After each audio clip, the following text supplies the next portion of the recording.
కండలు కరిగించి బండరాలను బద్దలు కొట్టి రోడ్లు పోసినటువంటి కూలీల యొక్క కూలి ఎగ్గొట్టాడు బాస్టియన్. కూలీలంతా తిరగబడ్డాడు. ఏ ఒక్క రూపంలోకి రావడం లేదు.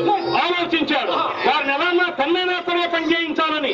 ఒక పల్లె మీద విచ్చుకుపడి కూలీలు చాలా కొడుతూ ఉంటే అటువైపుగా వచ్చినటువంటి రామరాజు చూశాడు. దుర్మార్గుడా, ఏ కూలీలు అయితే మన పట్టణింపుతున్నారు అటువంటి కూలీలు దోచుకోవడానికి సిద్ధమయ్యావా? మళ్ళీ నాకు కనిపించావు నీ ప్రాణాలు దక్కువని గద్దించగా అక్కడి నుంచి దూరంగా తొలగిపోయాడు దుర్మార్గుడైనటువంటి బాస్టియన్. రామరాజుని దేవునిగా భావించి రామరాజు నాయకత్వంలో ఉమ్మడి వ్యవసాయాన్ని చేస్తున్నారు.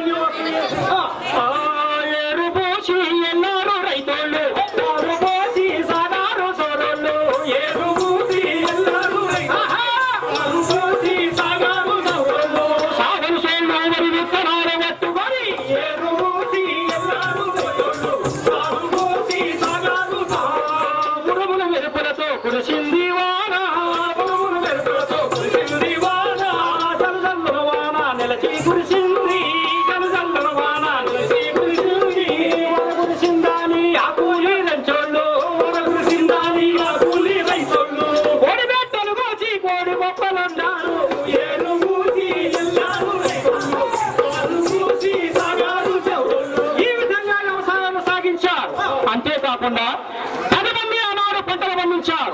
10 మంది కూడా పంటలు పంచుకున్నారు. ఆ విషయాన్ని తెలుసుకున్నాడు బ్రిటిష్ వాడైనటువంటి భాష్యంధర. అలా జరగడానికి వీల్లేదు.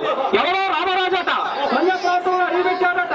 అదిగో మన్యవాసులందరినీ స్వాతంత్రోద్యమానికి పురుగొలుపుతున్నాడట అని చెప్పి రామరాజును రాజకీయ నేరస్తులుగా బంధించి లంచవాసు చూపించాడు. ఉత్తమ దేశభక్తుడైనటువంటి రామరాజు, నరనర పౌరుషం ప్రకోపించేటటువంటి రామరాజు, లంచం అనే పేరు విన్నటువంటి రామరాజు ఖైదు నుంచి తప్పించుకొని గ్రామ గ్రామాలు తిరిగి ఉత్తరంలో ముందు కురిగేటటువంటి యువతరాన్ని గెరిల్లా యుద్ధంలో ఆర్తేరుని వీరులుగా మలిచి అమ్మవారి యొక్క పాదాల మీద ప్రమాణం చేసి పోలీస్ స్టేషన్ లూటీ చేయడానికి ప్రమాణాలు చేస్తున్నారు. రామరాజు పూజ రామరాజు స్థాపన కైకట్టులు దైవుల చూశారా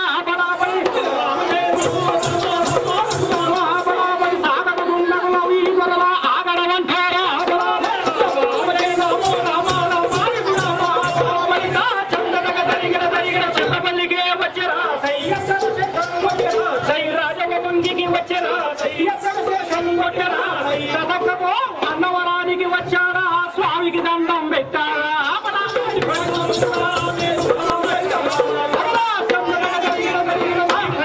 ఎప్పుడైతే పోలీస్ స్టేషన్ లూటీ చేయిస్తున్నారో బెంబేలెత్తిపోయినటువంటి తెల్లవారు ప్రజలు పోలీసులు మన్యంలోకి పంపించారు.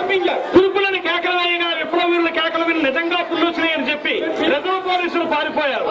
అటు మిమ్మల్ని మలబారశాలకు నాయకత్వం వహిస్తూ కవర్ ఫైటర్లు అనేటటువంటి ఇద్దరు తెల్లవారు నాయకత్వాన బ్రిటిష్ వారి మన్యంలో ప్రవేశించారనేటటువంటి వార్త తెలిసినటువంటి మల్లుదల గంటం దొరుకుతూ ఉంటున్నాడు. అన్నయ్య అరుణయ్య బయలుదేరి వస్తూ ఉన్నారు. దుర్మార్గులైనటువంటి కవచం అయితే